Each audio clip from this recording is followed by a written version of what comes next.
Step right up, dummies, and listen to the stupidest sports show on earth with Rodney Newpol and Tim Van Stratton. Yeah.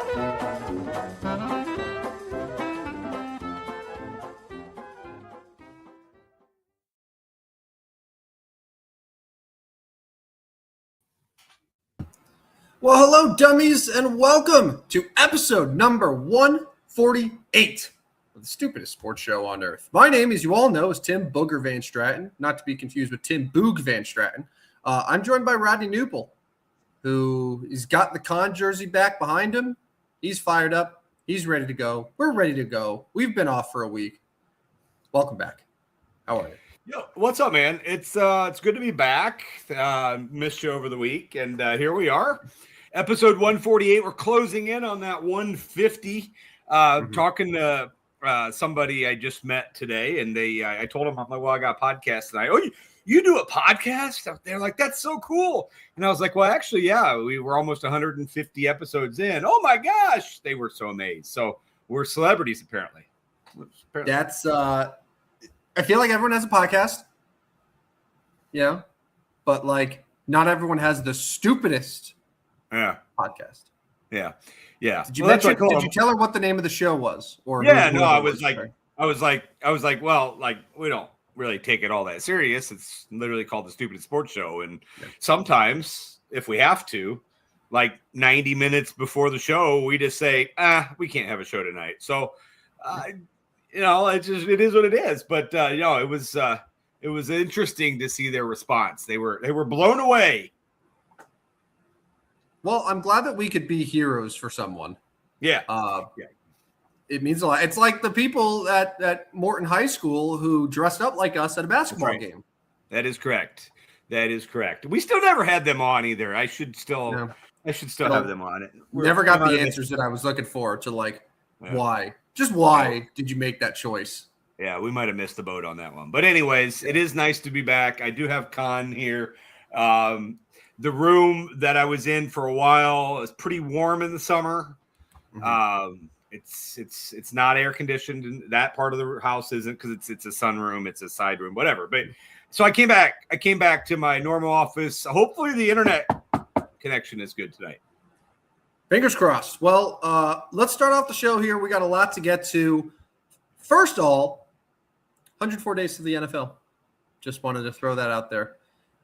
Rodney, on Tuesday, I'm bad at math. That'd be 100 days? That'd be 99 days?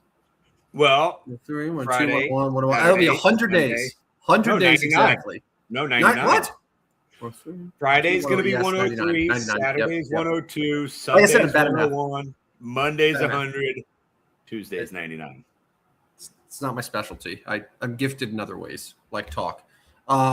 Another thing before we get rolling, we're going to start with the NBA here. The Thunder and the Spurs are in the midst of a battle for Game 6 of that series. But Rodney, as always, we want to thank our friends over at Gateway Sports for all of their support for our program, letting us do what we do stupidly, more stupidly than anyone else out there. So why don't you tell the people about Gateway Sports?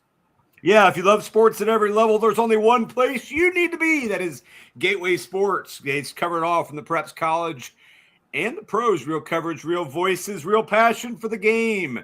From live sports to podcasts, Gateway Sports connects a region like nobody else. Proudly powered by First Form and Recalibrate. Visit gatewaysports.net. Every level, one gateway. Thank you, Gateway Sports. And the photo there, and the guys at Gateway Sports are working hard quietly. I'm sure they're up to something these days. Mm-hmm. Sometimes I hear a lot from them. Sometimes I don't hear much from them. I think they're working quietly over the summer to have some big plans coming for the National Football League. That's the crazy part. You and I have both kind of been in the sports content, sport whatever business over the years, and this is when everybody rubs their hands together and think, what are we going to do when football gets here? Mm-hmm. What are we going to do when football gets here? June and July, man. June and July. And August gets here, and you better be ready for football. So here's the thing. It's like normally, Yeah, it's like I used to have that mindset of like, summer, there's nothing going on. But listen, man, we got a World Cup in just a few weeks. That even if you're not a huge soccer person, like the World Cup is always a special event, and it's here. It's in our nation. It's in our continent, which is going to be fun. You have a couple golf majors thrown in there. You're going to have, obviously baseball and stuff, but just I don't know. Like I feel like summer sports are being overlooked a bit, and I won't stand for it anymore. Let's enjoy the summer that we have before we get to football. Even though we did lead off the show by counting down the days. The World Cup 2 weeks I think away. I honestly don't know much about the World Cup. I do find myself watching, when US is playing. Don't know a lot about the World Cup. I just don't. But I'm not anti-World Cup. This is a stupid question, but so your family origin, like the Nupel name, is that German? What is that? It is German, yes. So you obviously have German heritage then. Do you feel at all like a pull for like Germany when you watch the World Cup, or like do you not care? Absolutely not at all. Not one bit of me has ever considered the fact that I have anything to do with Germany. Yeah, because for me, whenever I watch the World Cup, probably for the last 16 years or so, I've always pulled for the Netherlands. Like I'm big supporter of the Netherlands national team. Van Straten. Spoiler alert, it's a Dutch name. I got a lot of family in the Netherlands. So that's and like the American team, God love them, but they're not good. Not a good team. So I usually that's my squad for the World Cup as always. And they are maybe the best nation ever to not have won a World Cup before. Right. They've had a lot of good appearances. They were in the championship in 2010, lost to Spain, but so that's my team. So yeah, we'll sprinkle in some World Cup updates, and I'm sure you'll be betting on them. Like even if you're not super hyped, I know you're going to be betting on World Cup games because why not? Why not? Right? Yeah, it'd be something to bet on. I mean, won't they be playing at like 9 a.m? And maybe not in the U.S., but 11, I was looking today. Yeah, so like Hawaii time, a lot of the games for group play start at 3 a.m., which is like 8 a.m. Central, and then you have 9 a.m. games that are 2 p.m. Central. So yeah, it's going to be very normal times for you because all the games are going to be like here. They're not in Qatar or South Korea or like some other country where it's like the time zone's all whacked and they got to show games on tape delay and whatever. So yeah, it's going to be very convenient times for us. It's the rest of the world that has to accommodate now for the World Cup for a change. All right, enough of this. Let's get to the Knicks. I wanted to talk about them on Tuesday. Obviously, we didn't have a show, so we're going to talk about them today. Rodney, I have a couple good Knicks stats for you.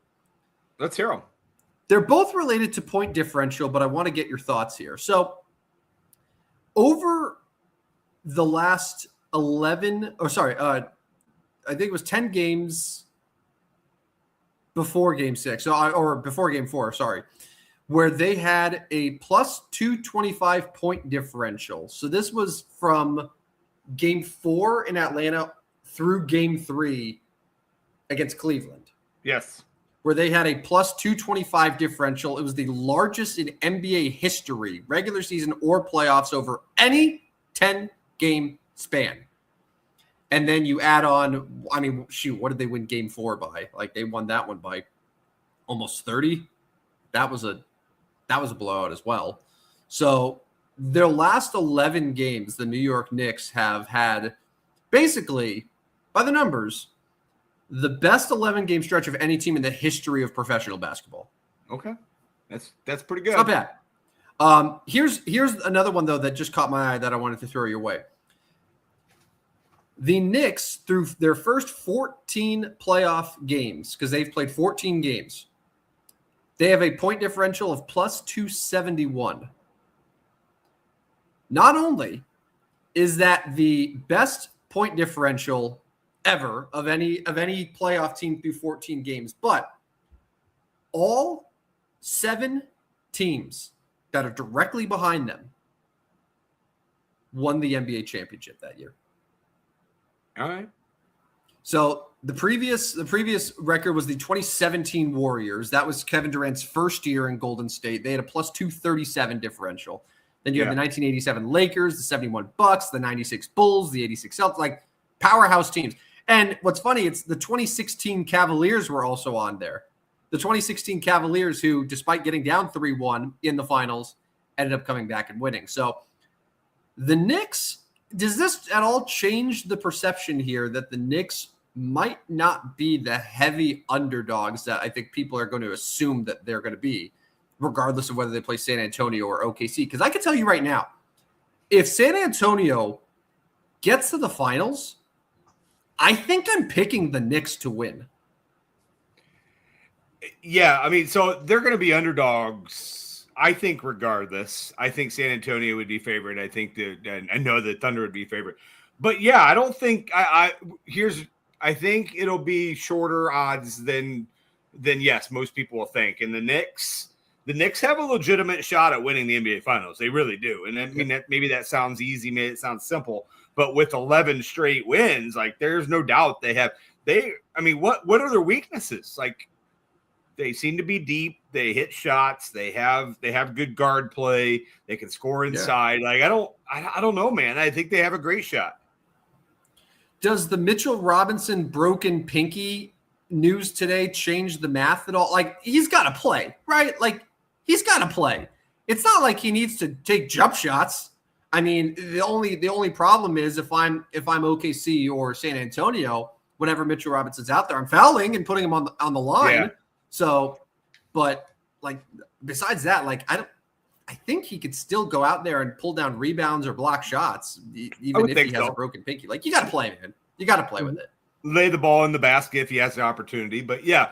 I don't look at it as a huge series changer. I think he will play and he'll find a way to be effective.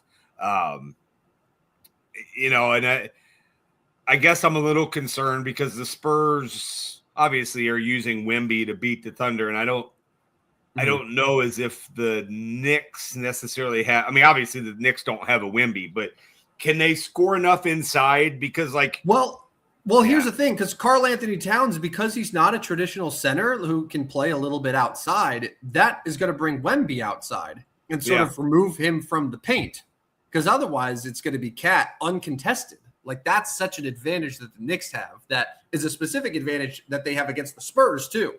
Because like OKC can rotate and like everyone can play everywhere on OKC. OKC is going to be a tougher matchup and would be the favorite against the Knicks. But like San Antonio specifically, Cat's going to require Wemby to step away from the paint a little bit. And suddenly you have a rim now that doesn't look so daunting for a guy like Jalen Brunson, a small guy who's going to be trying to drive a lot to the hoop. Yeah, no, that's for sure. That's for sure. I guess I just worry if the Knicks or if the Thunder and the Knicks are playing, if the Knicks can get enough inside. And I know you made a good point there. I think that would be my major, because guard play, Brunson's going to step up. He's going to get his, and obviously him and SGA are going to be a good battle. But I don't know, because the Spurs have done so much damage with Wemby that I don't know. That's where I'm concerned with the Knicks.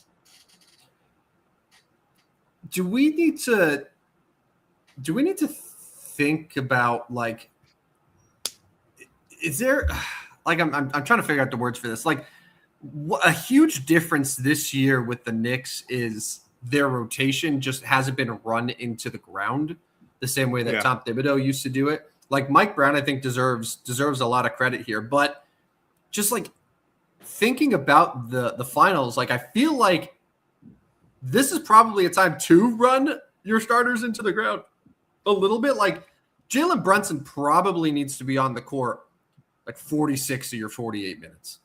Like, at this point, that's what it feels like. And especially if Mitchell Robinson is going to be sort of limited availability or outright out, like, that's going to be a lot of Karl Anthony Towns. And then suddenly OG Anunoby's going to have to play a lot at the 4. Like, that is going to really require you to just like go all out with your starters. I mean, it's the finals. They're going to be plenty rested. Their last game was what, Tuesday? Yeah. And the finals don't start until sometime next week. So they're going to be very rested by the time this series actually starts. Yeah, I mean, and they could be. I think the schedule's. Yeah, so even if if San Antonio does win tonight, you're going Game 7, which is on Saturday. Yeah, they're going to get a ton of opportunity to rest, and Finals are a week from yesterday, so next Wednesday, June 3rd is game 1. So that'll be like a 9-day break for the Knicks. That is crazy. That is crazy to me. It's a great rest. Now, obviously you hope you don't get rusty, but they'll get some good practices in. And I mean, when they get back to the Garden Game 3, it's going to be all wild and crazy. I am looking forward to seeing the Garden for finals. Like you're paying 5 digits to sit in the Garden to see that series. So real quick update on the ongoing Thunder Spurs game. So San Antonio on a 13-0 run in the last 3.5 minutes or so, now up 85-64 late in the third. So Spurs are just really starting to pull away. They're outscoring OKC 25-11 this quarter.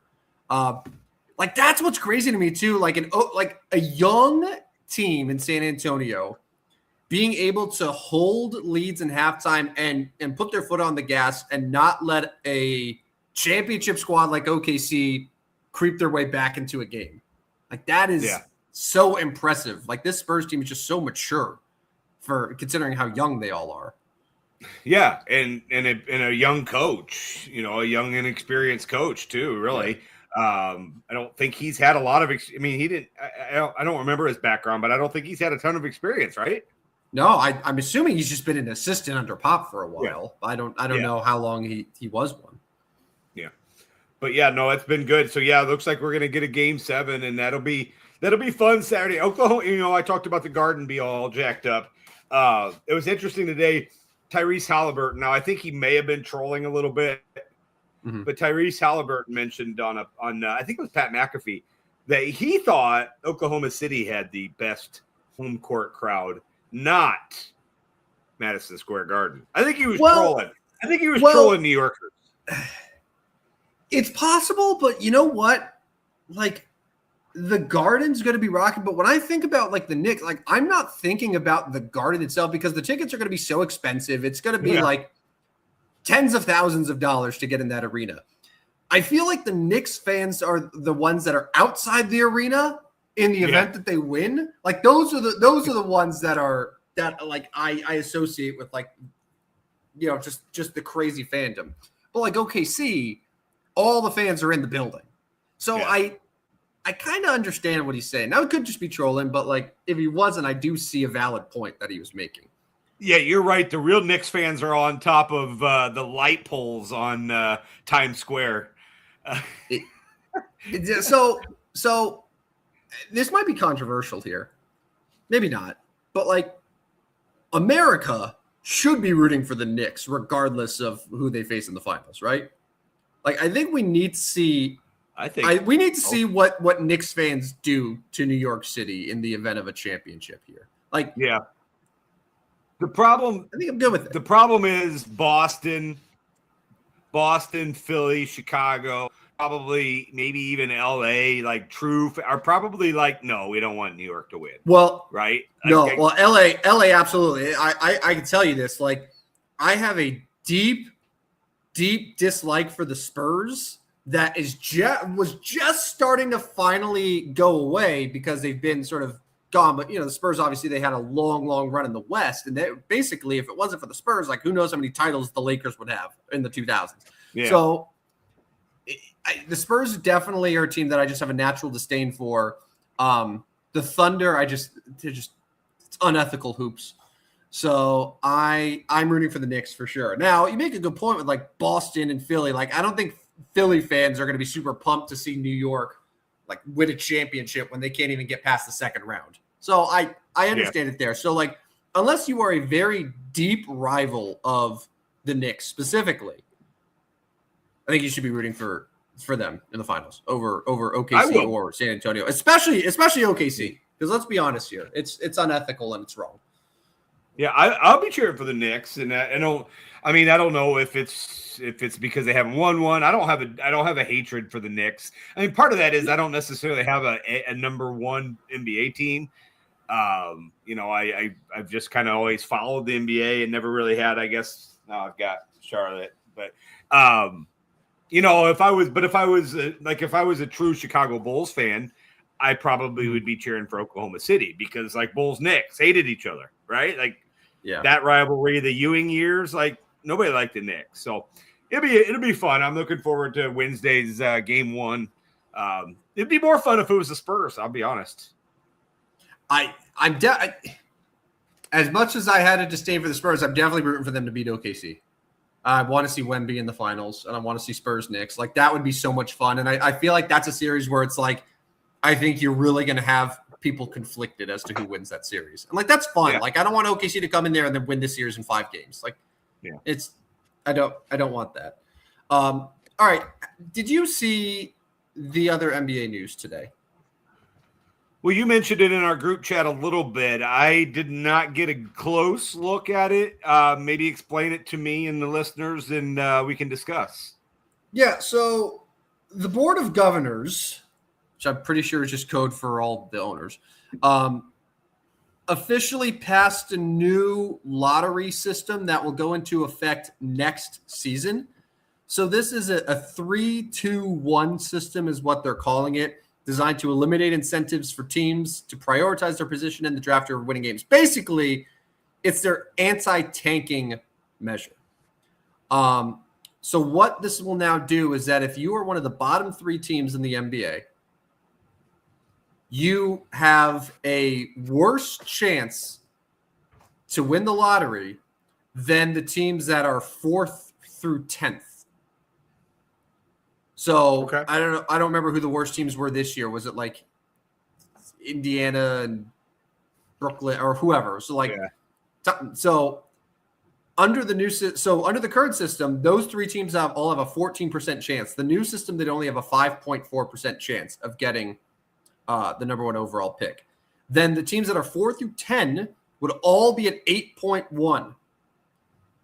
Then the 4 teams that end up getting eliminated from the play-in tournament, so the 9 seed and the 10 seeds, also have a 5.4% chance. So if you are a 9 seed, so if you're a team that loses in the play-in tournament, you have the same odds of winning the lottery as the team that had the worst record in the NBA. And then they also expanded the lottery to 16 teams. So now instead of 14 teams, it'll be 16 teams where the final 2 teams have a 2.7% chance to win. So I have many thoughts. So beyond that, I should mention that teams cannot pick number 1 overall in consecutive years. Also, no team can have a top 5 pick in 3 consecutive years. So that's sort of the overall like big outlook for it. But I gotta say, man, I really, truly, and I'm not trying to overreact here. I hate it. I think this sucks. Yeah. And I don't know why the NBA cares so much about teams that are tanking or not tanking. Like, there's no other sport that has these significant measures in place that basically, like, if you are the worst team, we are giving you a worse chance to improve your team. Yeah. No one does that. And like no one does. I don't know why it's such a big deal in the NBA when like bad teams can still mess up their picks, even if they're given number 1 pick. Like I fail to see, number 1, how this truly will get rid of tanking. It just makes everything more random. And B, like, the teams that are honestly, truthfully bad, how they are going to end up improving their teams. Because, like, and I'll say this real quick before I get your thoughts. Oklahoma City, San Antonio, Detroit, those were 3 of the top 4 teams in the league this year. And those teams absolutely needed to tank and to get high picks in order to build a contender. Right. Like, they all, like, OKC had like high picks. San Antonio, obviously, they missed the playoffs 7 straight years. They got Wemby, they got Harper. Like, Detroit was bad for so many years. They got Cunningham, like they got Thompson. They needed those picks to improve and to break out of their long stretches of losing. And this new system is going to make it even harder for those teams to do that. When you have a situation where a team that wins 19 games is going to miss out on a number one pick because they're going to give it to a team that won 45 games that got bounced in the play-in round. Like that doesn't sit right with me. So I really I don't like it either. Why are we changing it? Anti-tanking, but like, what? I just don't understand why we have to change that. Like, okay, maybe change, maybe fix it a little bit, but like this seems pretty drastic. No, it seems incredibly drastic and so unnecessary, and it's the thing that really just like made me laugh here. So there was a rule. So okay, let me go back. 29 of the 30 teams approved these rule changes. The only team that said no was the Grizzlies. And I was like, that's random. So the Grizzlies voted against this rule, and this is like Bobby Marks reporting and Shams reporting here, because part of this new lottery change prevents a team from picking top 5 for 3 consecutive years. The Grizzlies are going to own the Utah Jazz's first-round pick in the Jaren Jackson trade. Okay. I'm sure when the Grizzlies made this trade, they were like, hey, we really like this deal. Part of the reasoning is not just the amount of picks, but the fact that like we're getting these picks from the Jazz, who are like a rebuilding team, and it could potentially be a very high pick.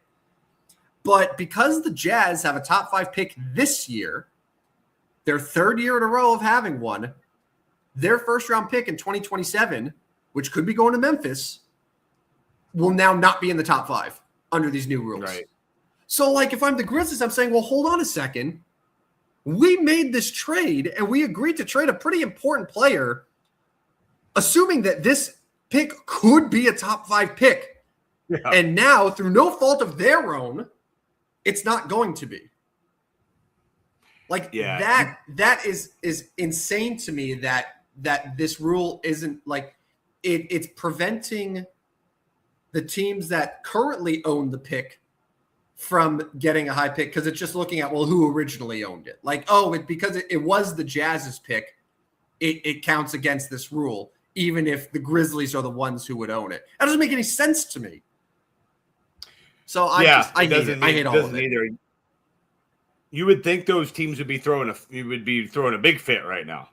Yeah. Oh yeah. Big time.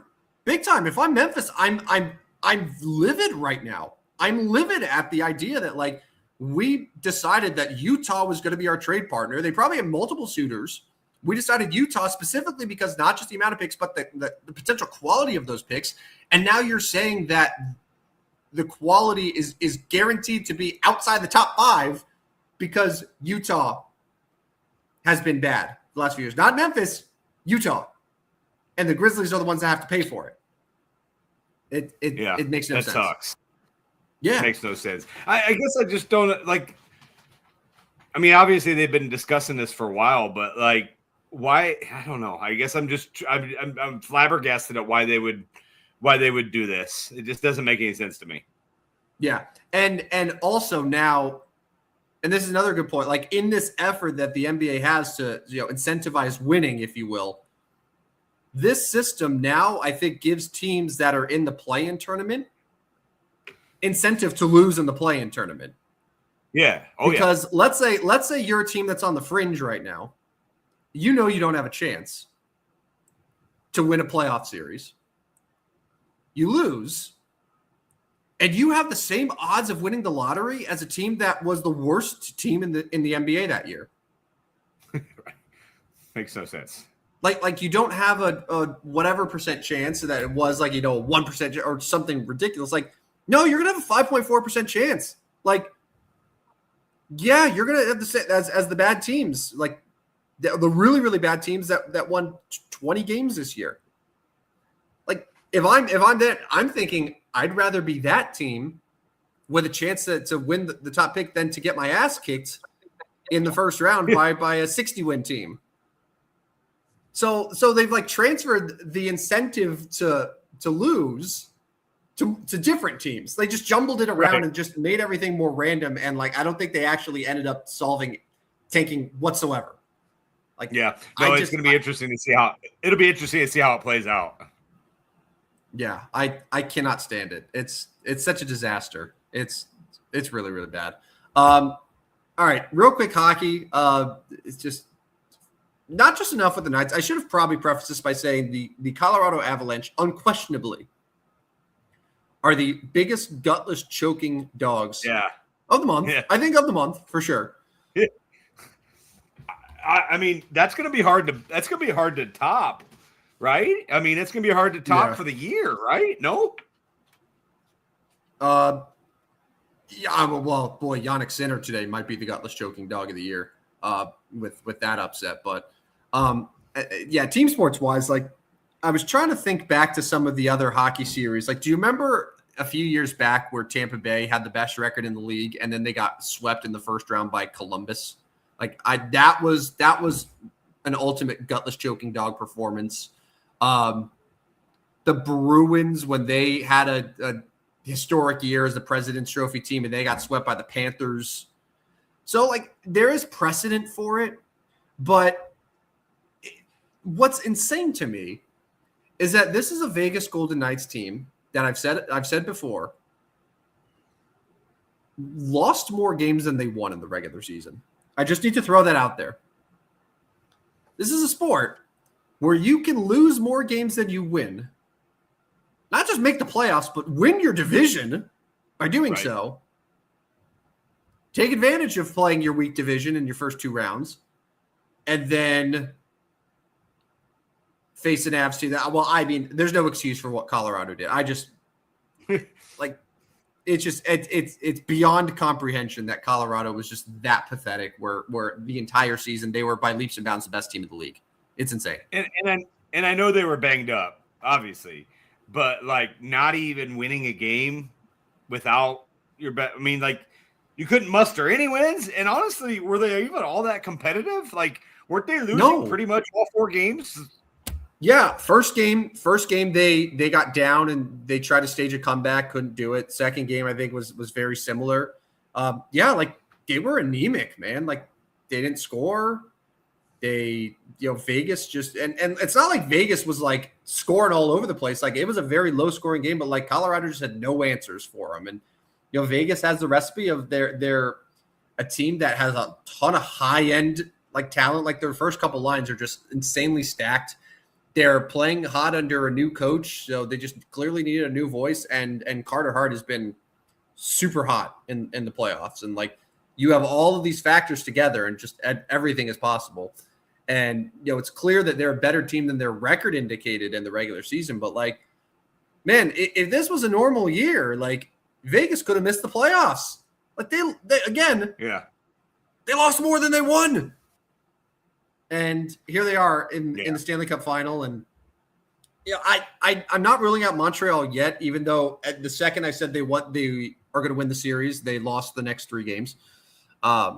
So I was a little bit early on my proclamation there with the Habs. But are you taking Vegas regardless in the Cup?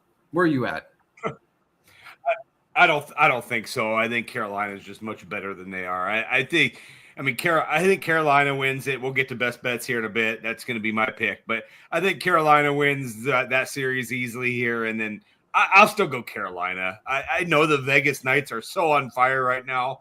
But, like, really, where's this coming from? I know you said new coach, things like that. But I'm taking Carolina in the Stanley Cup Finals. But I also took Colorado, and that didn't work. So, but I'm sticking with Carolina.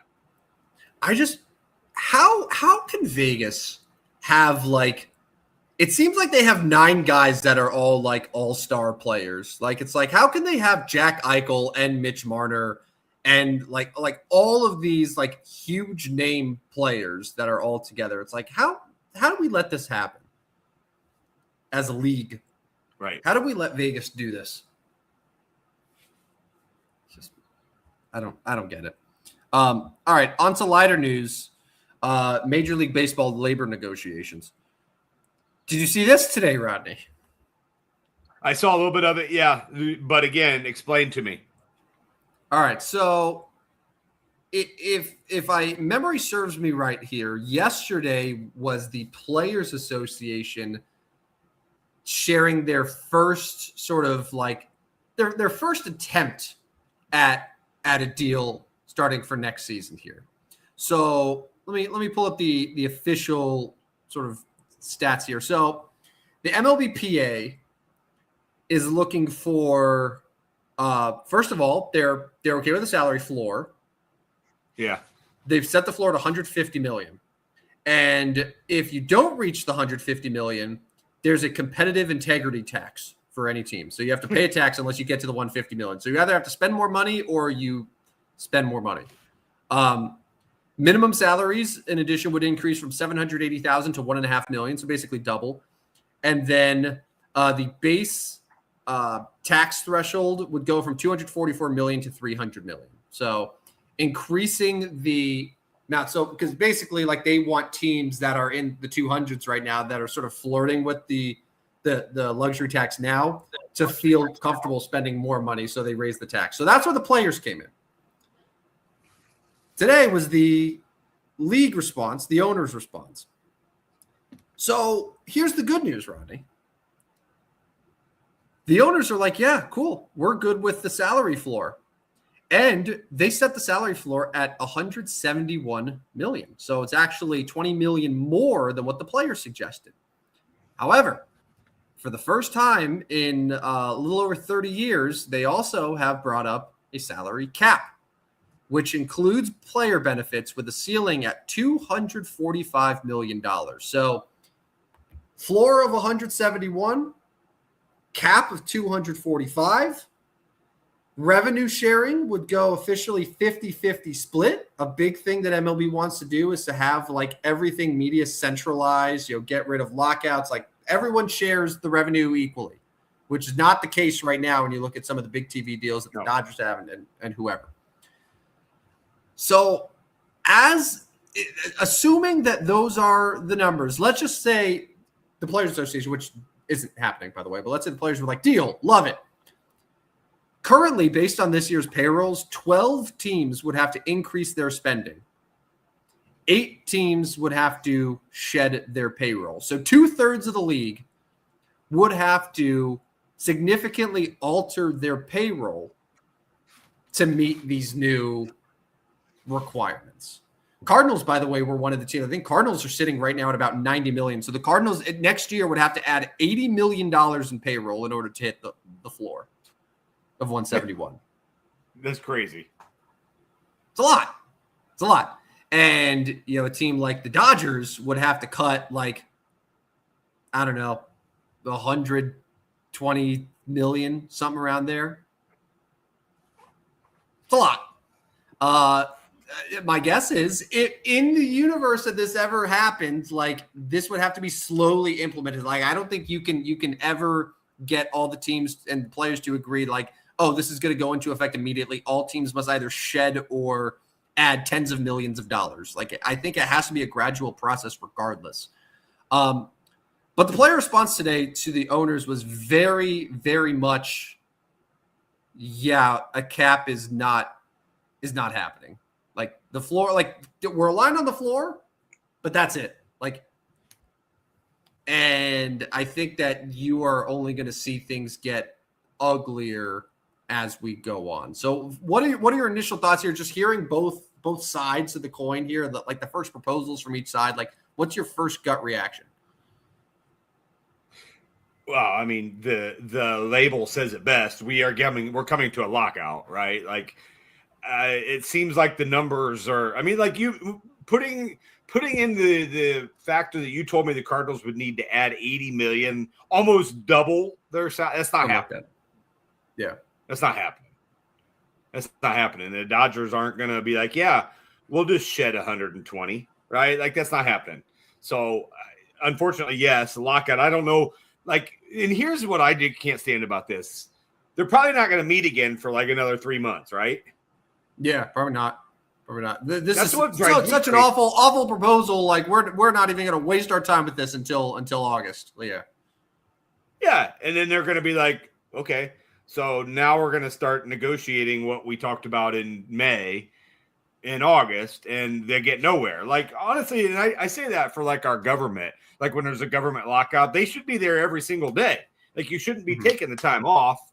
These guys talking about lockouts should be meeting, whatever they're, couple days a week until you get it solved. Mm-hmm. So it's interesting that the owners increased the floor. Like they're fine with an even higher floor. But I think that that's sort of the leverage to be like, hey, because like the players' biggest complaint is teams that are, it's like the players, I think ultimately like seeing the Dodgers and the Mets spend money a lot more than what's happening with the teams like the Marlins and the Guardians and like whoever else, like all the teams who basically don't spend anything. Right. So I think the owners here are like, hey, we'll give you a floor. We'll like, because I think that's more pressing to you. Like that's more important to you guys. But then they're going to try to get their cap at the same time. I mean, like generally speaking, do you think baseball fans want a cap? Like I think I'm ready for some type of cap to be put in place. If I'm being 100% honest with myself. Probably. But I mean, yeah, I think a good majority of baseball fans probably do wish there was a cap. Yes. Yeah, and like the other component of this too, and the reason why I'm hoping there is like with a higher floor and a cap place, like I don't know, like I feel like this is ultimately going to benefit more overall players, like the ones that make 60 million, 70 million a year, like Kyle Tucker with his 60 million a year, whatever it is deal, like, yeah, you're not going to see that anymore. So it's going to hurt those guys. But like, there's 26 guys on an active roster. Like, aside from the top 2 or 3 on a team, like you got 23 other guys that are, I think like this is going to benefit ultimately with this. Cause like teams are going to be allocating. It's like, okay, we only have this amount of money to spend. Well, like we need to address multiple spots, or like, hey, we need to hit this part of the floor. We need to spend, like, we need to extend guys. We need to make deals. We need to increase our payroll here. Like, I think it's ultimately going to help more players as opposed to just like the stars. Right. And I think that's what the Players Association needs to think about too. Yeah, no, it's that guys are going to get paid more than they should. Yeah. These middle guys are going to get paid more. That is definitely going to happen. Yeah. So I got the official number here. So yeah, so based according to Spotrac, yeah, the Cardinals are $76 million below the proposed salary floor. So yeah, like the Cardinals, let's say this got implemented and it started next year, the Cardinals would have to find a way to increase their payroll by $76 million. Yeah. Hello, fat extension for Jordan Walker.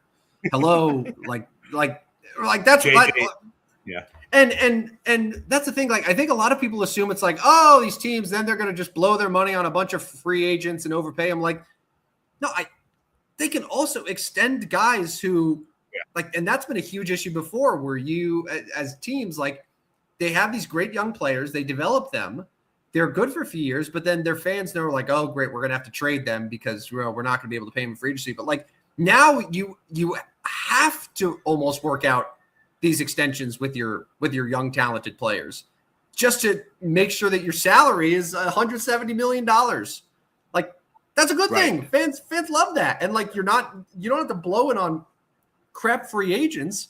Like re-sign your young guys. Every single team in baseball has young guys that are worth extending and building a core around. All 30 teams have these guys, but only every few of them actually extend. Yeah.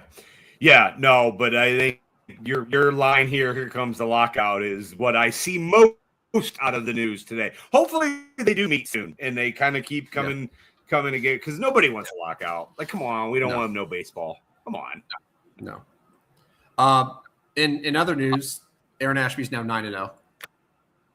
Yeah. It's And I called this. I told you guys when it was going to happen. It was 1-0 Cardinals. Dustin May was cruising along with a no-hitter. He had a no-hitter through 7. They put Aaron Ashby in. He goes scoreless to the first inning. He comes back out for a second inning, and that's when I knew it was happening. I was like, okay, he got out of the 8th, no runs. Brewers find a way to scrap across 2 runs in the 8th, slam the door in the 9th, and Aaron Ashby's 9-0. Like, what is going on here? Like, Aaron Ashby's a good pitcher, but 9-0? Like, at what point and I know wins, loss, like, we don't care about wins as much as we used to, but, like, what if he goes 18-0? That's what I'm saying. Like, if this was like 1982, Aaron Ashby would be the runaway Cy Young winner just because of his 18-0 with a 2.5 ERA. Yeah, but is ERA even that low? Because like I was looking at his numbers and like his WHIP is like 1.4. Like it's not like he is unhittable too. This isn't Mason Miller we're talking about. He's good, and honestly, like watching him, I'm like he has really nasty stuff, but he's not. I don't think he's an all-star even, but he's 9-0 as a reliever. It's the most absurd baseball stat easily right now. Yeah, 2.06 ERA. Yeah, 1.29 WHIP, 49 strikeouts, and 35 innings. So he's striking guys out. Every Brewers pitcher seems to be striking guys out. And we don't have time to talk Jacob Mizorowski, but he's good. Well, maybe Tuesday we can talk about Jacob Mizorowski. But yeah, Aaron Ashby, 25 games and he's 9-0. I mean, obviously don't like the Brewers. I don't want him to win anymore or the Brewers ever win again, but I kind of hope he goes 18-0. Just to see what the media does with a record like that. Yeah. And like as a reliever. Yeah, I would like to see. The Brewers, again, I think we definitely and by we I mean you buried them far too soon. Yeah. And they're red hot right now. They're beating everybody. They've now raised their division lead to 4 games over the Cubs, 4.5 over the Cardinals. And Cardinals-Cubs this weekend. We're running out of time on things to talk about. But it's Cardinals-Cubs weekend. Cubs have won back-to-back games. Look out for those Cubbies. It would be something if the Cubs won 10 in a row again. Would that be something? Like it would be expected. Yeah, like that. Sure. Their whole team is just streaks. It's just we're gonna win a bunch of games in a row, and then we're gonna lose a bunch of games in a row, and it's all gonna even out. But like they're just such a wildly inconsistent team, and probably the most inconsistent team in all of baseball. If I had to, if we're being honest about it. Yes, I agree. Yeah. All right, let's recap best bets for betting. We didn't do this on Tuesday, but Rodney had a chance to make up some ground. And he failed. He was all over the Thunder in Game 3 of that series against the Spurs. However, he picked the Avalanche to win by 2 or more goals. They lost outright. He picked the Cubs to win. They lost outright. He picked the Dodgers to beat the Brewers. Lost outright. But he did get saved by a half point. The Fever beating the Valkyries by 8 points. So a 2-3 week for Rodney. Myself, on the other hand, this Cardinals one, by the way, so the Friday game was rained out, so we're taking the first Saturday game of the doubleheader. The Cardinals did win that one comfortably, so that's a win for me. The Rays defeated the Yankees in Garrett Cole's debut. By the way, Garrett Cole, 2 starts, over 12 innings, still is not allowed to run. Welcome back, Garrett Cole. The Marlins defeated the Mets on Friday night, but the playoffs were not kind to me. The Spurs lost. The Golden Knights and Avalanche did not come anywhere close to the 7 goals I needed. So that being said, I went 3-2. You went 2-3. That brings you to 80 and 90. Horrible record.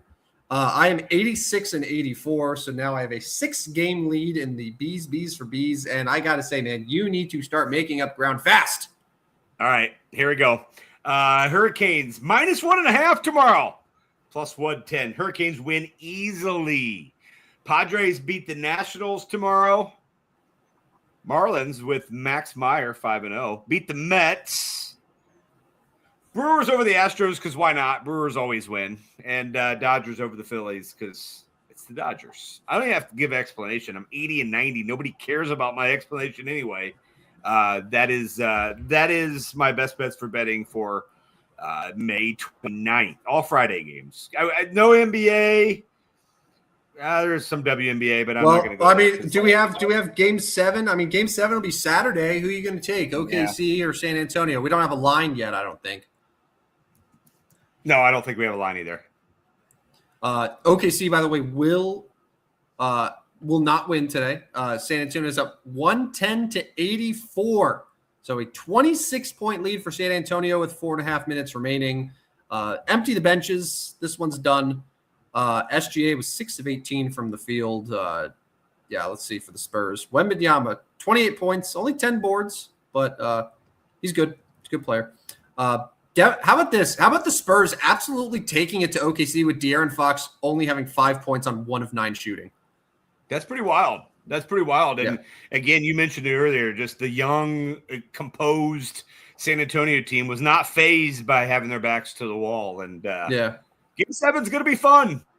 Game 7 will be fun. They've come a long way from Keldon Johnson being their best player, who's now their 7th or 8th man in the rotation. So, no doubt. Game 7 on Saturday. That'll be a fun one in OKC. Will the crowd be wearing blue shirts, white shirts, or a combination of blue and white shirts? That's the question. I think it'll be a whiteout. Think whiteout. I'm going to say blue. I'm going to say they all go blue. I think blue. Yeah. Can we add? All right. Can we add that as one of our? Can we add that to our best bets for betting and have an extra? We got 6 this time. I've got white. You've got blue. We won't mark it, but we'll remember it internally. And if it comes down to that, that'll be the tiebreaker. All right, my B's for B's. Every chance I get. Yeah, no, you do. You do. Well, you know what? If it's blue, I'll decide to count it. All right, the Canadians, unlike what Rodney said, the Canadians will stay alive. They will go to Carolina. They will win to force a Game 6. I don't think the Habs are cooked just yet, so I'm going to take them as dogs. The Rays are 1.5 or are favorites hosting the Angels. I'm taking Tampa in that one on the run line. I'm going with the Cubs. They've won 2 in a row. They're a streaky team. I like what I'm seeing right now in the last 2 games. So I'm going to take them in St. Louis on Friday. The Giants I'm going to take as a road favorite on the run line against Colorado. And then I'm with you too. I'm going with the Dodgers money line against the Phillies as well. So that's it for best bets for betting. And now let's remember someone. And hey, Rodney. Dude, I have not looked ahead, so I'm really excited for this one. Remember Jake Peavy? Yeah. So claim to fame, Jake Peavy has hunting ground here in the Central Illinois area. Really? Really? Yeah. So there's a band of them. Back in the day, Mark Clark played probably before your time. He's from the area. Even Jim Thome has kind of met up with them at times. There's a group of guys that have hunting ground, and Jake Peavy is one of them. So he has been in my vicinity before. Okay, so you were very familiar with Jake Peavy. Obviously, you remember him, and honestly, anyone our age should remember Jake Peavy. He's also on TV. He's analyst for MLB Network, so you see him if you have cable. But from Mobile, Alabama, was brought in with the San Diego Padres. People probably remember him most for his time with the Padres. He was there 2002 through the middle of the 2009 season. He was a Cy Young winner in 2007 after recording the pitching Triple Crown. Do you remember him most with the Padres, or do you remember him more with the White Sox? No, definitely Padres. Coming up. His strikeout guy at that time, I'm looking at he had 2,200 career strikeouts. I don't remember a lot of his final part of his career, Boston, San Francisco. I definitely, that's where he won his World Series. He won in Boston. He won in San Francisco. I remember him as really kind of the Padres ace coming up. Yeah, I was going to just mention that with Jake Peavy. So, and it's funny, I did a double take when I was looking at his baseball reference page today, and I said, wait a minute, he won 2 World Series? It's like, with who? Because I don't associate him at all with either of those teams. But 2013, he was a deadline deal for the Boston Red Sox. So he was a midseason acquisition. And then 2014, he's traded from Boston to San Francisco. So 2 straight World Series with 2 different teams, both as like a mid-season acquisition. He was just the second starting pitcher after Don Gullett to win 2 consecutive World Series championships with different teams, one in each league. And one of 10 players in Major League history to have won back-to-back championships on different teams. Ben Zobrist, one of those guys, when he did it with the Royals and then the Cubs. Yeah. So a little interesting. And like two teams that I would not think of with Jake Peavy. I associate him with the Padres and a little bit with the White Sox. Yeah. So NL wins, we talked about wins a little bit ago. NL wins leader in 2007, 3-time All-Star, Golden Glove. So he could play a little defense as well. And he's in the Padres Hall of Fame. So yes, a lot of Jake Peavy. I remember Jake Peavy well. This is a good one. He's I always thought, I thought of him as a really good pitcher. Probably goes down as like the Hall of pretty good, right? It's funny. I would say Hall of very good. Okay. Good. Long career, multiple-time All-Star, a couple World Series champs. Had 2,200 strikeouts in his career. That's quite a bit. What's interesting though is that 2007, that was a Cy Young year, but that was the only year that he was ever like getting any votes for Cy Young. Like he was never top 5 or top 10 like any other year. It was just one year, 2007, and that includes some really good years. Like 2005, he was an all-star, had a sub-3 ERA, led the league in strikeouts, and was not at all up for Cy Young consideration. So yeah, definitely, I think hurt by being on some pretty below-average San Diego teams in the 2000s that just like never went anywhere. Just didn't get a lot of national recognition, but I think National League baseball fans such as yourself certainly remember Jake Peavy well, and very good pitcher. Not a Hall of Famer, but a Hall of I'm going to say Hall of very good. Like long career, Cy Young. You got triple crown in your Cy Young year. You won a couple ERA titles. Like that's a very solid career that went all the way until 2016. Yeah. So one thing I remember about Jake Peavy and like since his day, like everybody throws hard. So like the hard throwers aren't really that. But like I remember him back in the day as like one of the model faces, or maybe I was wrong on this, that like Jake Peavy was like a really hard thrower in that day and age. I'd have to really like break down, what his fastball was and if he really was, but something sticks with me that Jake Peavy was a hard throwing right-handed pitcher. Maybe not, but that's just one of those, like when you're growing up watching, like you have a something in mind on it. It jumps to mind him instantly. Jake Peavy throws hard. Maybe I'm wrong. Do you want to hear a sign of the times changing here? So this is after 2004. So 2004, I mentioned he led Major League Baseball with a 2.27 ERA. He was the youngest pitcher to win the ERA title since Dwight Gooden back in 1985.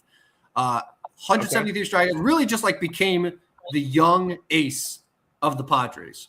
That offseason, he signed an extension with San Diego for a whopping 4 years, $14.5 million. $14.5 million. They laugh at that 4 now. Years. 4 years. That's again, math is not my specialty here. That's like $3.5 million a year. Yeah. Everyday starter, just like fifth starters get that now. Fifth starters are getting like $11 million a year. Like that's crazy.